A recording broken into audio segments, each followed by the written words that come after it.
is the Lincoln quote. The money powers prey upon the nation in times of peace and conspire against it in times of adversity. It is more despotic than monarchy, more insolent than autocracy, more selfish than bureaucracy. I see in the near future a crisis approaching that unnerves me and causes me to tremble for the safety of my country. Corporations have been enthroned. An era of corruption will follow, and the money power of the country will endeavor to prolong its reign by working upon the prejudices of the people until the wealth is aggregated in a few hands and the republic is destroyed. Wall Street has killed Main Street. So I know how unpopular it is to be seen as helping banks right now, especially when everyone is suffering in part from their bad decisions. I promise you, I get it. Up until about the Kennedy assassination and the beginning of the war in Vietnam, the United States is a very powerful engine for world progress. It's the assassinations, the Kennedy assassination, and the others in the 1960s, the beginning of the Vietnam War, and the beginning of the absolute domination of the Wall Street group over every other interest. Nobody else counts except the Wall Street money masters. That has now made the United States into no longer a force for progress, but something very different, often a force for destruction in the world. The military-industrial complex has taken over the country along with the Wall Street gang. If you look also at the people that Obama has put on his appointments list, it's all Wall Street. It's government of Wall Street, by Wall Street, and for Wall Street.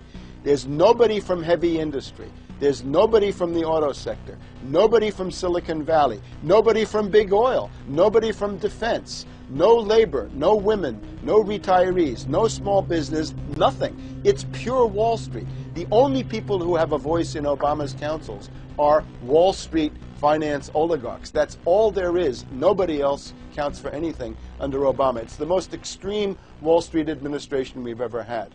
Presidency, you've got to remember, is that this is a puppet post. It's automatically going to be a puppet post. The idea that Obama is somebody who's going to come in and exercise real authority when he's obviously been chosen and given everything that he's got by these financiers. They give him the money, they give him the bundling, they give him vote fraud, they give him the media whores, they give him goons, they even have elected officials making threats to put people in jail if they criticize Obama in public.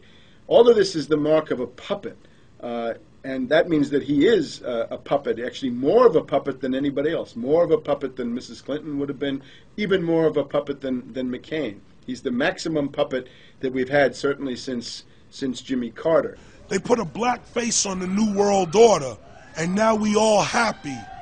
KRS ain't buying it.